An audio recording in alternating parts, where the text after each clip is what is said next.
We're completely changing the way that you design your pins, and it's going to be so epic because I'm going to take you from getting results like this to getting results like this in just a few simple steps. Now, there are Pinterest strategists that are charging over $300 for just this information, and I'm providing it to you all completely free. All I ask is that you like this video, subscribe, and engage with this content so that I can continue to support my family while providing you free education. My name is Brittany, and I provide all sorts of free courses and resources on my YouTube channel in regards to Pinterest marketing, social media marketing, and so many other digital marketing strategies. Today we are focusing on scroll stopping pins that are going to not only capture the viewer but turn them into sales time and time again, and how we can do this with less time so that you can focus on what you do best, which is providing value to the end user. We're going to talk about the do's and don'ts of Pinterest design, and then I'm going to walk you through step by step how to design scroll stopping Pinterest pins so that you can convert your pins into sales and create templates for yourself so that you can already have pins ready to go and you don't have to recreate them. At the end of this class, be sure to check the description box for more freebies and resources that I have made available to you. Without further ado, let's get started. So how this is going to work is we're going to go over some of the mistakes and the solutions, and then I'm going to show you some designing tricks in real time with Canva pins. So let's talk about mistake number one is cluttered chaos, stuffing too much information or too many elements into one pin. So your solution, you're going to keep it clean and simple. You're going to focus on a clear message or idea that aligns with your brand. So you can see this right here. This is just a cluttered mess. Nobody knows what this is. Breaking news. Okay, I'm going to scroll right past that. It's cluttered. I don't know what it's about. I'm not even going to waste the time. Where here we have big, bold, concise messaging. We don't have a ton of elements. We don't have like a ton of arrows or a ton of just graphics, right? We have a photo in the background. We have 30 digital product ideas that sell like hotcakes. One little element here in the background, like a little pink brush stripe, and then a couple little elements of money, and that's it. It's easy to read, it's concise, it's not overwhelming to consume, and it's straight to the point. It tells you exactly what to expect when you click on this pin. Another mistake is the tiny text tragedy, making fonts too small that are hard to read, especially on the mobile devices, right? Because when we're designing on Canva, the image is blown up. So we think, hey, we can read this. But when you're scrolling on your cell phone, like it is so teeny tiny. So you want to make sure your text is bold and stands out. Like we can see, this is so not legible. We have no idea what it's saying. So opt for larger, easy to read fonts. Ensure the text is legible and stands out against the background. So you can see, get your first 1,000 followers on Pinterest. It's bold, it stands out, it's not blending in with the background. Like you wouldn't want to use a light beige font or a white font without this like bold outline, right? Because it would just blend in and it wouldn't stand out. So that's another thing that I notice a lot when people are making their Pinterest pins is they want to put like these text box behind them, or they want to put text on a background, and it is so uneasy to read. If it doesn't jump off the page, don't make your pin that way, okay? All right, another mistake is the color carnival. We're overloading our pins with too many colors that clash or distract. So we want to stick to a cohesive color palette that aligns with your brand. Less is often more. And we're going to go over this in greater detail on how you can create a brand kit for yourself at the end of the module. And similar to that concept, having a font frenzy, so using too many different fonts, and it confuses our brain. So you want to stick to 2 or 3 fonts per pin with a professional hook. So you can see how to tag products and affiliate offers on Pinterest, right? We have different effects going on. We have different fonts, different colors. We have all kinds of graphics here. It's just too cluttered, too overwhelming, looks too tacky, and our brain just can't digest it properly. Where we can take this same hook, this same topic, and write simple affiliate tagging strategy on Pinterest. It stand out. We're using the same kind of text, the same kind of effect. We have a nice image here of a woman smiling at her laptop, right? So it's much more enticing when you keep it simple, when you keep the color palette simple, when you keep the effects simple, right? It's a lot easier to digest, but I'm still drawn to it, right? It's not like it's so boring that I'm just like not even interested in it at all. We can use colors and we can have fun with our pins without it becoming overwhelming to our audience. Okay, so here's another big thing that I actually made a big mistake with for a long time on Pinterest, and that's having inconsistent branding. Having a lack of consistency in colors, fonts, and overall style across pins, that's a no-no, okay? You want to establish a cohesive visual identity for your brand on Pinterest to enhance that recognition. And I'm going to go deeper in this too. So when I first started an account, I just was testing everything, right? I wanted to see what worked. I wanted to see what I liked to create. I wanted to see what resonated with my audience. So when I first created an account, sure, I tested a bunch of different things. But I do highly suggest after about 30 days of consistent testing that you narrow down a brand identity. You kind of see what's working. You kind of see what's getting some more views, maybe more than others. And then start building a brand identity around those better performing pins. What were their colors? What were their fonts? What were their designs? What were their layouts? And then you really start to focus in on that. So like this is what my account looked like when I first started, right? If someone was scrolling my pins on their home feed, they wouldn't know that this pin and this pin were both mine, or they wouldn't know that this pin and this pin were both mine. So you're just losing out on that recognition and the people being like, oh, you know what? I know this person. I've read their stuff before. So you want to have that recognition, and it just builds trust and it builds credibility. And when someone goes to your home feed, like, this doesn't look very appealing, right? But here's an example of a account that's doing it great. You can see they use the same type of colors, the same fonts, their backgrounds are all the same color, their graphics are so similar in the way that they look and the way that they're presented. So this is going to be an account when I see this pin and I see this pin both on my home feed, I'm like, this has gotta be from the same user, like, you know what I mean? So if I really liked one pin and I pinned it, I'm like, ooh, I liked what that person had to say, or I liked this account, you know, let me dig deeper. And when I scroll and I go to their homepage, this looks great. Here's another one of this creator. Everything, she just has a couple of templates. So I can see basically that she created templates for herself, and then she just drags and drops different images into her templates and changes the colors around so that it's all cohesive and fits her brand identity. So you can see, okay, she has a couple pictures of holding the camera with like a solid colored background. All of her text fonts are the same. You can see this is the same template here, right? But she swapped out the colors, but they still meet her brand colors. They're just flip-flopped a little bit. You know, same, like she's got a little bit of green, like a forest green, a little bit of a light green, another light green. So again, she has this line going through. So basically what I'm trying to say is her content has a set of templates that she's funneling different designs through and just tweaking as she goes, and it still creates this cohesive look without just repeating the same pins and the same styles over and over and over again. So let's talk about text. There's a few things that I want to say about text, and some of them have kind of been already covered in the past, but I want to just touch on them again. So you want to pick 2 to 3 text fonts to use on your profile and stick to it. Script font is okay if easily legible, but I often try and stay away from most script fonts. You can see I did put one here because I thought it was very easy to read, but oftentimes I think that people choose script fonts that are unappealing and they're too hard to read. Like if I can't read it in the 0.5 seconds that I'm scrolling, I'm not going to take the time to figure out what it says.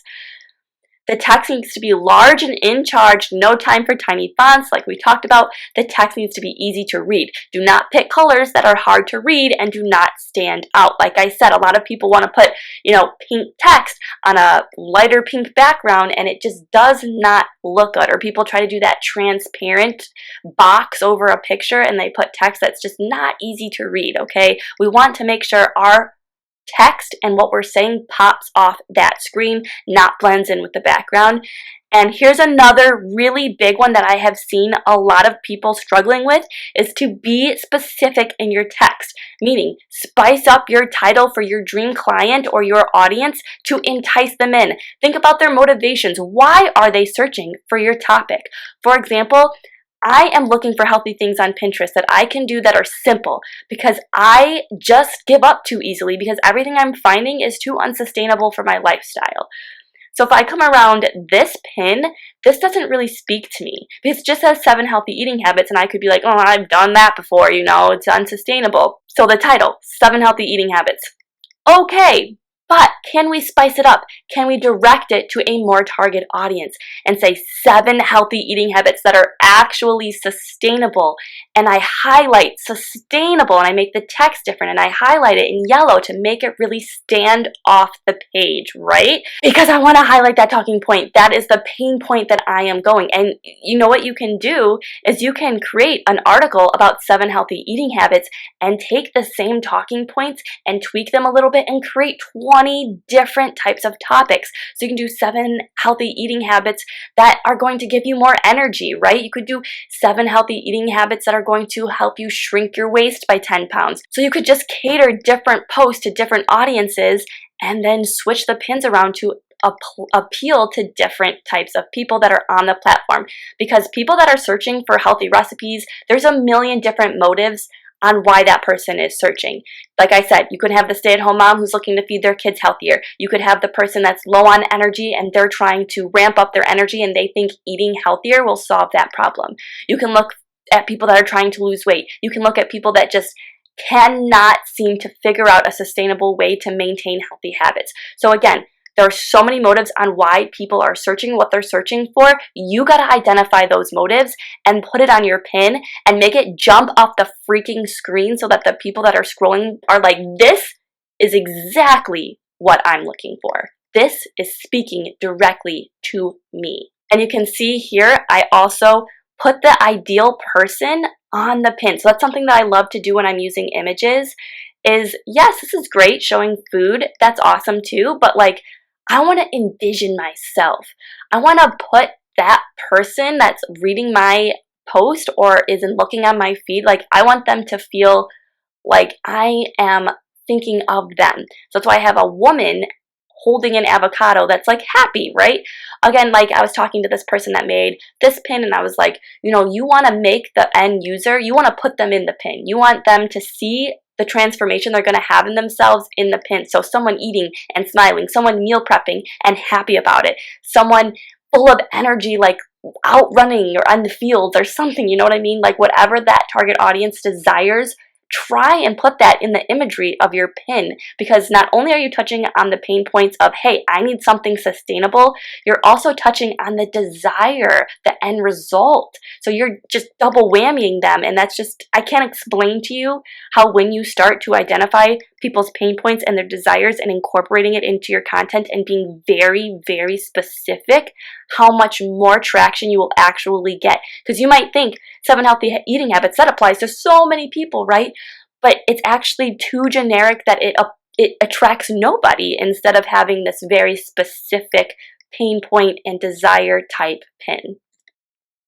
Here's another one that I wanted to show a couple examples. Learn how to get more views on Pinterest, right? It's dull, it's lackluster, it's all brown, it doesn't really pop off. However, we switch it to be colorful. A girl smiling on her phone, she's happy and says, how to force your Pinterest pin to go viral and make a crap ton of money. That's very specific. I'm teaching you how to make your Pinterest pin go viral, and not only just go viral, make a lot of money on that pin. So, again, it pops off the screen. It's colorful. I have it highlighted, the thing that I really want to touch on. Viral. That's what people are looking for. And why do they want their Pinterest pins to go viral? Because they want to make money. That's why I'm including it on the pin. Uh-oh, I'm missing one of my images here. How'd that happen? There we go. Here's another person that I saw who was asking me, how can I get more clicks on my pin? And I was going through her page and I was like, okay, summer dresses for your next vacation. This is not by any means a horrible pin, but we can make it so much better. See this neon bright pink circle? Like, we don't want to use neon colors. We don't want to use neon text. We don't want to use neon blocks because it's blinding to the eye. It's a turn off to the eye. We want to look at neutral colors. You can still be colorful and remain more neutral. This is too bright. It kind of clashes with the color of the dress and it's just not very spicy, right? So, how can we create a pin using this topic that appeals to the desires and make someone want to click, right? And make that text stand out. So I created this for her. I put the girl on the beach in a dress, right? That's where the end user wants to be. They want to be on their vacation. I'm helping them envision themselves on vacation by creating an image of a woman on vacation in a beach. And I wrote, must have summer dresses for your dream vacation, right? It's a little more enticing, it's a little more spicier, a little more fun, and just putting someone in that spot of feeling like they're on vacation, and not just any vacation, their dream vacation. And I have summer dresses highlighted because that's going to be what people are searching for, right? That's the point of them. So that's what I like to do. I like to highlight the parts that are going to be like the key words or the thing that people are drawn to the most that's going to get them excited to click. Okay, so with all that being said, let's go over a couple design elements in our Canva and how we can make beautiful pins off of it. So I want to start off by how we can create a brand kit for ourselves.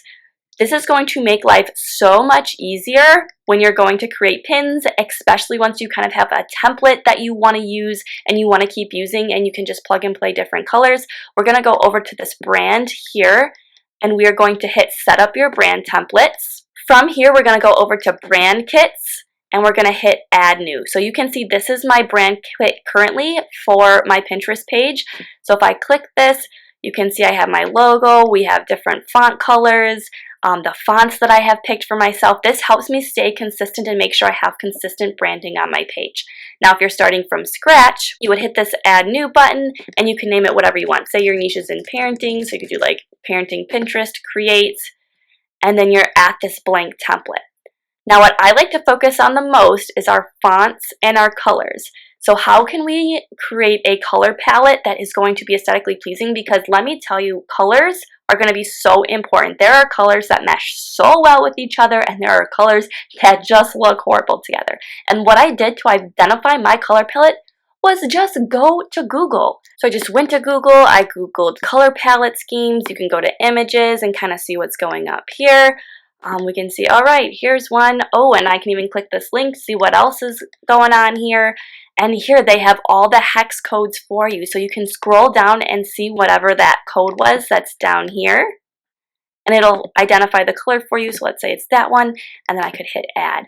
And then I could hit add new. And you just do this for maybe 5 or 6 colors. I wouldn't do much beyond that. And that's your color theme so that you have consistent branding.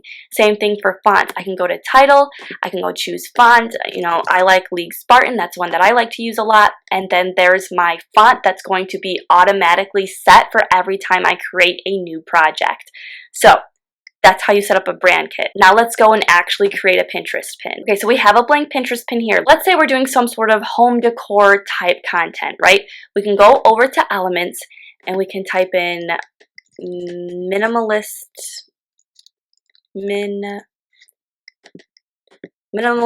home decor. Then we can go over to go over to photos, and we can use these images as our stock images.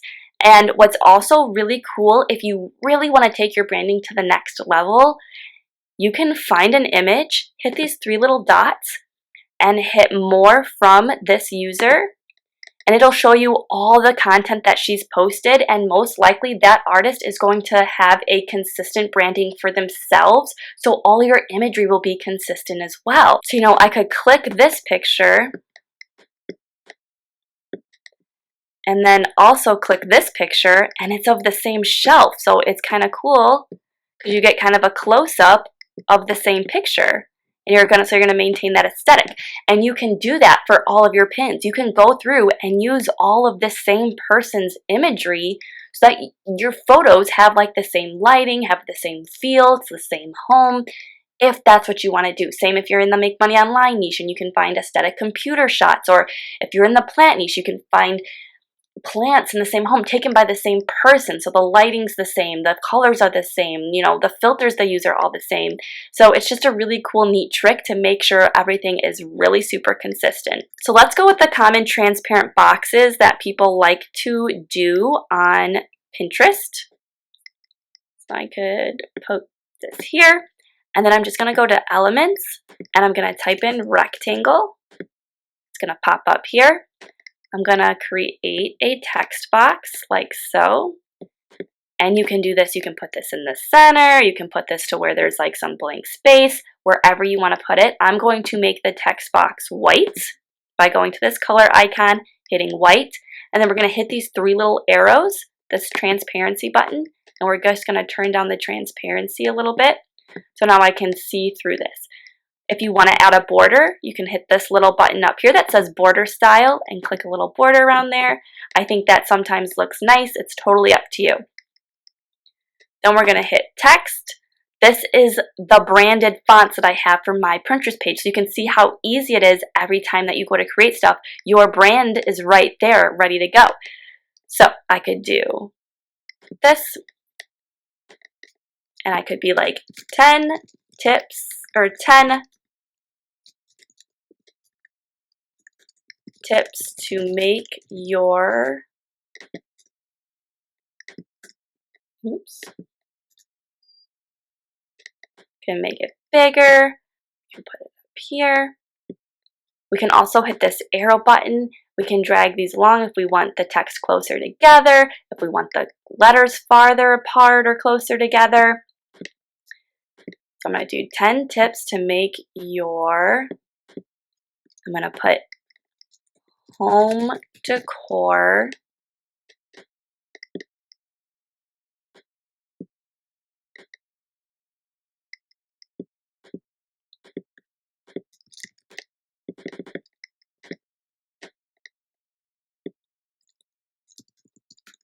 look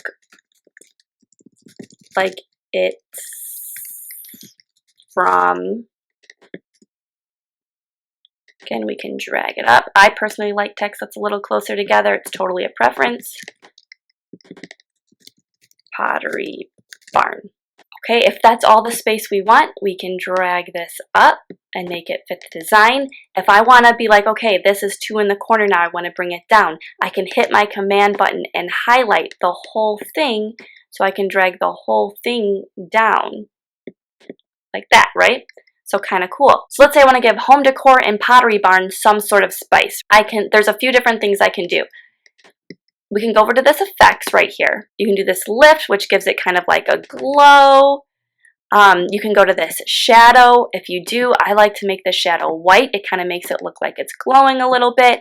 And you can change like the blur or the transparency, the offset, and you can just play around with it so many ways. 2 of the other really popular ones are this splice and outline. Especially on Pinterest, this splice tool is very popular. So I can hit this gray button. Here's my color palette. So again, it makes designing pins so easy when you have a branded color palette. And say this is my color that I want to use. And it just kind of creates this like hollowed out version, but it's still outlined. So it gives it a little extra love. You can increase the thickness. You can increase the offset here, how much you want it offset. Again, the direction, so many things you can do. I'm going to make this bigger to really stand out. Again, you can do Pottery Barn. You can go to effects. You can do the outline, which kind of looks a little bit like the splice, except it's just exactly an outline. Oops, that's the outline color. So we can go here and do that. We can do the effects. We can again make this thick, really thick. And then, you know, make this bigger. Oh, that's a little too big.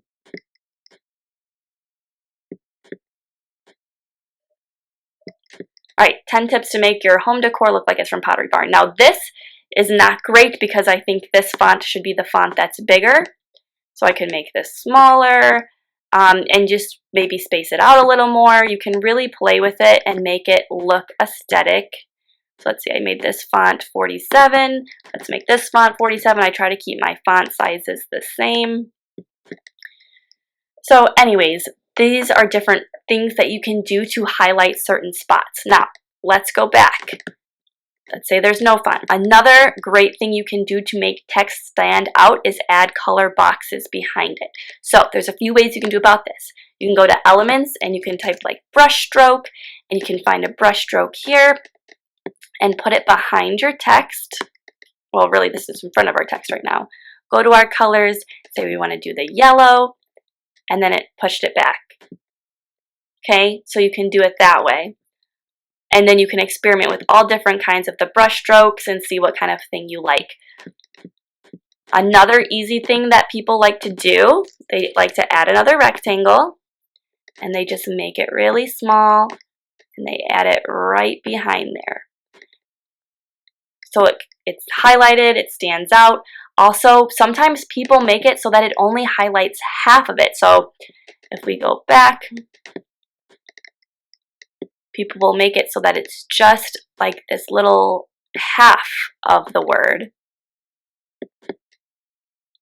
So that's another really popular design technique right now, making a text or making a colored box, putting it behind and having it fill half of the space or half of the height of the word that you're highlighting. So anyways, these are different ways that you can highlight different words and just kind of play around with things until you find a design that you think looks really pleasing.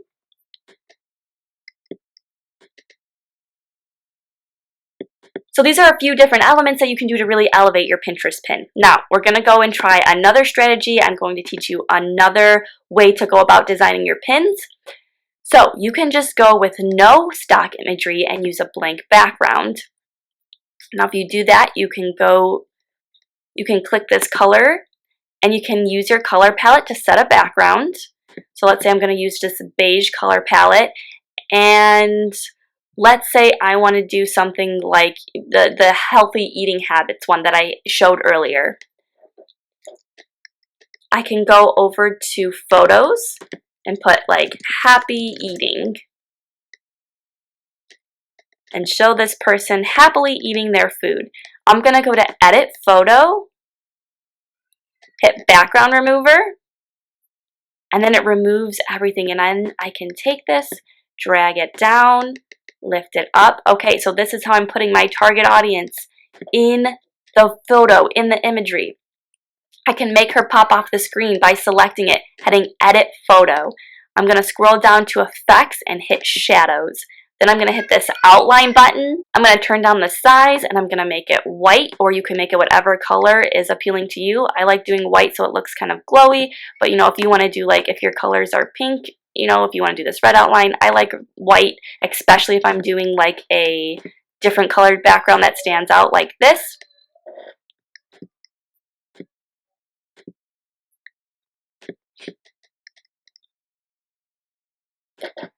And then I could go back and add that text, you know, 7 healthy eating habits.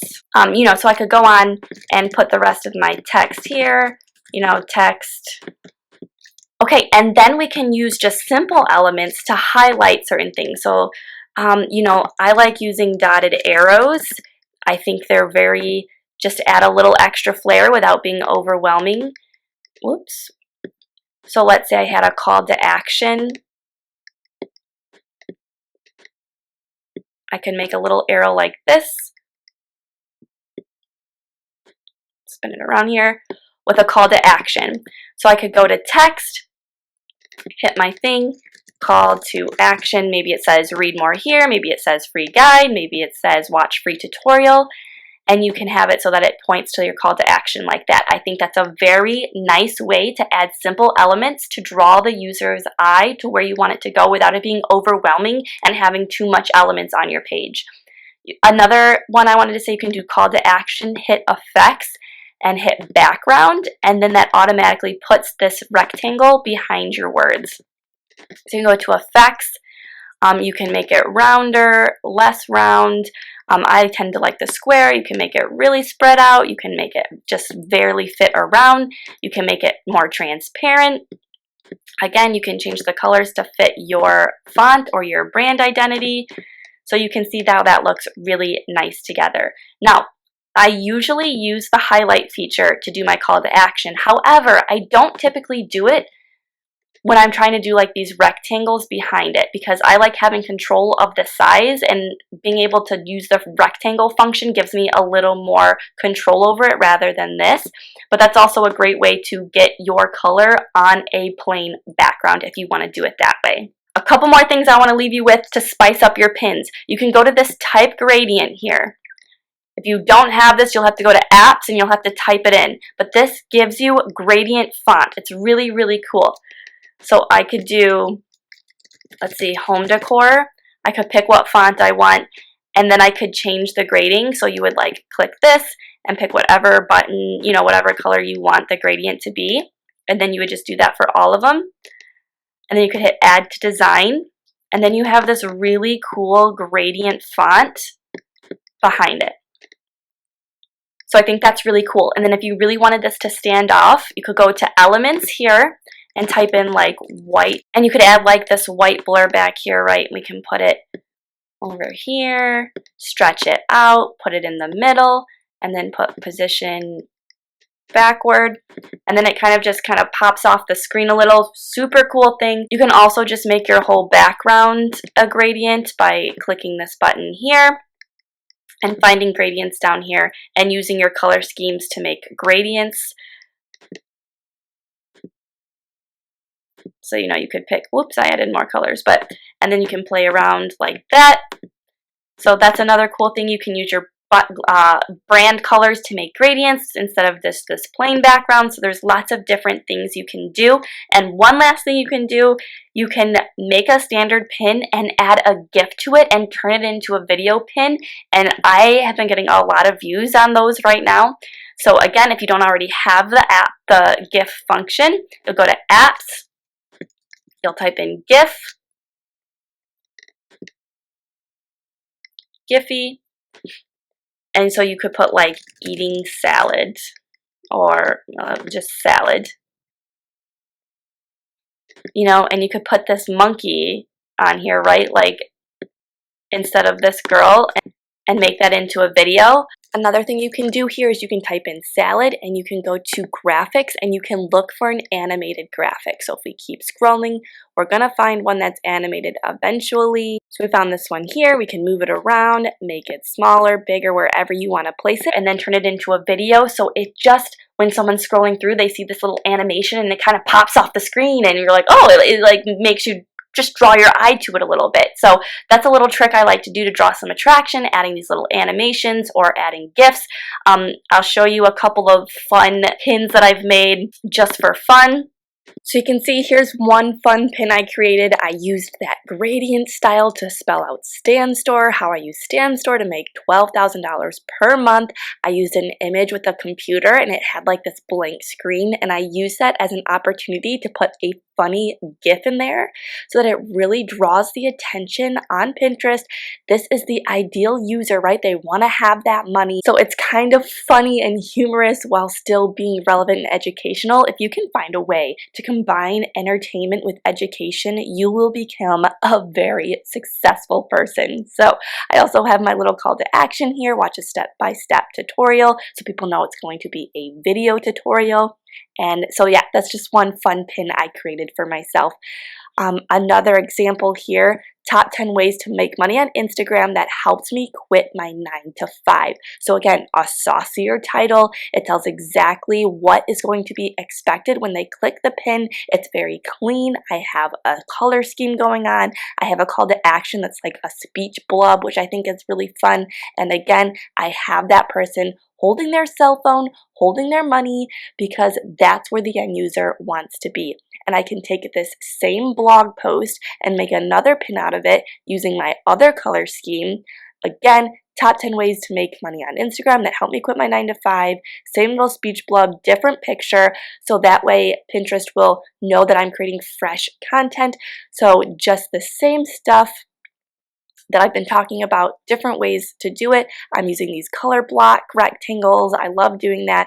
So you can see how these colors go really well together, this yellow and like this light blue, and then we have light pink, dark pink. I'm using the same fonts, just keeping it to 2 fonts, keeping it simple. Here's some more that says, stop killing your visibility on Pinterest. And I have a person with their hand out like, stop. No, stop is a powerful word that often gets people to stop and actually read, because they're like, wait, am I doing something that I'm not supposed to be doing? So stop is a very powerful word to use in your pins as well. And this is the same pin template that I showed in my presentation. And if we scroll down here, I have the same thing, stop killing your reach on Instagram, and I have this little video going off. So this is going to be a video pin, and it's going to just draw in that extra attention with having this little thing going off. Again, a person holding up their hand saying stop. For this pin, I also created this pin that says, these mistakes are crushing your visibility on Pinterest. So this is going to the same blog post. I'm keeping that same pink theme, except I have 2 pictures with text going through the middle. And then I have this one too. These mistakes are crushing your visibility on Pinterest. I swapped out the photos and I made this a different color in my color palette. So you can make templates for yourself and then just drag and drop and make things so simple for yourself so you can make several pins leading to the same place, and Pinterest is going to see it as fresh content. And what's really cool about this, so I used this little white pin, it's right here actually when I type in white blur, and then I put this on my image so that it has like this little gradient, so it kind of like the background like blends into the picture. It like slowly leads into the picture rather than just having this hard stop of a picture.